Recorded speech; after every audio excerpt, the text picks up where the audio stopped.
Hey guys, Warman here. You know why I'm here, I know why I'm here, so let's get right to it because God knows I have a lot to talk about. Also, apologies for the heater, it is literally 20 degrees outside and it is really cold, so you're gonna have to put up with that. Anyways, you know why we're here. Creative Assembly has finally announced Medieval 3. And oh boy, there's a lot to talk about here. This is going to be a bit rambly, and as a side effect of what I have to talk about today, I'm going to be giving my own thoughts on Medieval 3 and also some of the other stuff that was revealed today because there is a lot to talk about and I feel like it's all kind of interconnected. So I want to get this one thing out of the way right now, and that is what is going to happen to our mod. Well, nothing. We are staying the course. I don't understand why people seem to think otherwise, especially since, by Creative Assembly's own admission, this game is in pre-production, early pre-production, and they said years. So I think it's going to be 2028. So that's like over 2 years from now, guys. I know that progress has been slow with the mod, and I know some people who don't follow us on our Discord seem to think that the mod is even dead, or that nothing is happening at all. So I'll give you some brief news real quick on a couple things. Revamps have been done for Sweden, Denmark, and Norway. You're going to see some of their preview images on screen. We're still trying to finagle things with the expanded campaign map. Banksy is moving on to revamps of Scotland as well as giving Ireland their roster finally. We have Trier, I think, is almost ready to go. There's like a bunch of different stuff that's being worked on, okay? Not unlike Creative Assembly, even if we don't see a lot of it, we are working on things. There's the cutscenes I made recently. We're busy, as much as modders can be. So the point is, even if this does end up being like the end of the mod, which is still kind of melodramatic, especially if Medieval 3 ends up being terrible, we're always going to be here. But the point is, it's going to be years out. So for all intents and purposes, that doesn't mean anything, that doesn't change anything. We're not going anywhere. Before I get to the other big thing I want to talk about with this, I want to kind of give my thoughts on Medieval 3 and stuff that happened today, because this was definitely an interesting experience, and there actually were some things that kind of surprised me. Again, I know that technically wasn't too much that was actually shown, but a lot of what they said was what I wanted to hear. It's what I've wanted to hear for a while now. I'm glad that there's a new engine. Hopefully that will mitigate the tech debt and make it so that it's easier for them to do more ambitious projects. Like, I love the rhetoric of how they're trying to go back to the historical title's roots. Again, kind of low-key admitting that at least Pharaoh and Troy really weren't good historical titles for what they were. There's an interesting motif in this video, and as well as the blog posts that Creative Assembly posted regarding Medieval 3, that almost feel like Creative Assembly coming clean and trying to turn a new leaf. The fact that they just casually admitted that yes, it's been the same engine since Empire. All the rhetoric of like, oh, like, you know, they've been improving and iterating on the engine all this time has always been splitting hairs because the root of it is still Empire with all the flaws and problems that game had. Like, that's why people have been saying that it needs to be something deeper, because it's like there's only so many things they can do with the foundation. The amount of stuff that they can turn the engine into has been incredible. But it's abundantly clear that there are some major fundamental issues that need to be fixed, that cannot be fixed on the same engine anymore. So I'm happy to see a new engine. I know some people were kind of annoyed where it's like, how come they're so early along with Medieval 3? What on earth had they been doing? And I think we know the answer. It was the failed World War I project. A lot of the stuff they talked about with this engine, by the way, felt like it was more conforming to a more modern title anyways. So yeah, they were probably working on World War I for a significant amount of time before it got shelved. And that's also led to the interesting side effect where we're probably going to get, whether it's 40k Total War or Star Wars Total War, that's probably going to come first, not Medieval 3. Which is surprising to me, but it makes sense. And yeah, regarding the stuff with Medieval 3, I liked a lot of what I was hearing, and there was actually some surprises, some genuine surprises. Like, I was actually surprised at the scope and range that they're at least going to try and go for with this game in terms of the time span. A lot of the stuff I was so skeptical with about whether or not they were going to pull off has been kind of made moot, or at the very least made more likely to happen now because it's a new engine.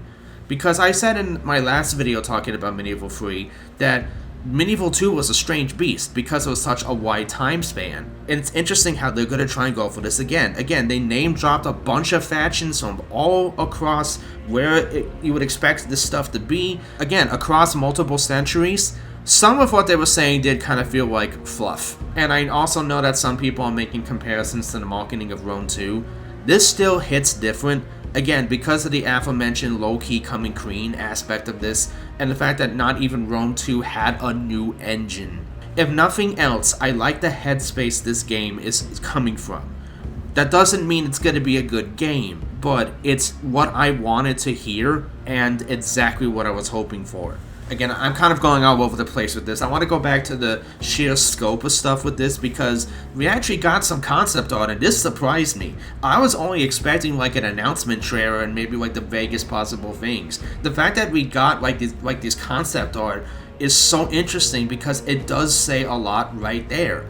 And I'm sure some people might have noticed this and, you know, yeah, let's address the elephant in the room with this, and this is going to lead into the other big thing I wanted to talk about regarding stuff with Almad. Because if you notice the screenshot of the Iberians, and this kind of correlates with a lot of what they were saying, it's looking like this game is going to be at almost the exact same time frame as Almad. It's going to be slightly earlier, and probably end slightly sooner, based on everything I've seen from them, everything they've mentioned. I think that's going to be what it is. So yeah, that puts it right smack dab at stuff with Almad. And this has led to a question that I've heard some people say already, as well as something we've discussed among the mod team members, and that is Creative Assembly going to take influence or inspiration from Almad? And if so, what do we think about that? Even before this point, Creative Assembly has known our mod exists. I mean, they gave us a spotlight back in like a few years ago, and they even congratulated us, by the way, when the campaign open alpha came out because they noticed an uptick in sales on Attila. I also am aware that I apologize, my dude. I'm going to butcher your name's pronunciation because I can't say my R's right. Radoslav of CA Sofia, I know for a fact, has played our mod at least a while back. So I know Creative Assembly is aware of our mod exists. At the very least, the people who worked there like 5 years ago did. It's improbable to think that Creative Assembly wouldn't look at our mod. They said they were looking at Medieval 2, which makes sense. But again, it's improbable to think that they wouldn't look at our mod. And let me make one thing clear. We are perfectly fine with that. In fact, I'll pay it forward. On the off chances anyone from Creative Assembly who is watching this video, I hope there's someone from Creative Assembly watching this video, low-key. If there's anyone from Creative Assembly watching, consider this an invitation, if you so choose, to our Discord. Just so it's clear, everyone, a game is different than a mod. Okay, and that has different needs, and there's different things, and there's different standards and priorities, and there's also different, hoops that have to go through and stuff like that. So, realistically, this is just going to go nowhere, or they're just going to quietly take influence from stuff, and that's that. But if you want to talk to us about like design stuff or inspiration, or if you want to ask us a question about why we did something the way we did from the mod, hit up our Discord. We will create a private channel that'll be for just us and you, where we can talk about things in a private, closed-door setting. And I feel like it could be useful, because I noticed in your article, in one of your blog posts, you said that you were going to, at various phases, reach out to the community to get input on how they want certain things to go. So in the spirit of this, that's why I'm kind of making that offer. So yeah, if nothing else, I hope that makes it abundantly clear where we stand on Creative Assembly taking stuff from our mod. We are fine with that, and low-key, we kind of encourage it where applicable. Again, we're talking about a different engine with different needs, and I am aware of the fact that realistically this game is not going to be as accurate as our mod. I mean, and our mod's not even perfect anyways. This is just the nature of the beast of Creative Assembly. It's been like this since Rome 1. If I can give one piece of constructive criticism about some of this concept art, please change these shields. I'm hoping it's early enough in development that you can change this if possible, because I don't like the way these shields look. Iberian shields were colorful as fuck. Seriously, here's some examples from our mod, okay? Like, again, I know that there's not going to be as much variety and stuff like this, but surely just like 2 or 3 color variants I think would simply look better. Again, I don't know if it's possible for you to change that, like what hoops you'd have to go through, because again, I know it's a whole process, but that's just something I think should be changed, like, out of the gate. And conversely, if Creative Assembly decides to not take influence from our mod at all, which is a real possibility because it's on a different engine, don't give Creative Assembly shit for that either.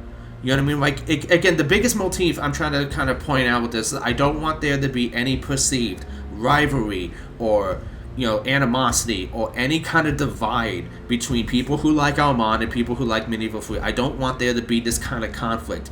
At most, a friendly, affectionate rivalry, and even that in doses. I don't want there to be a rivalry. I am welcoming the prospect of a Medieval 3. They want this game to be the definitive medieval Total War experience. And that is something that is commendable. And it's funny because people have said our mod is that, but I'd rather have a game with that title instead.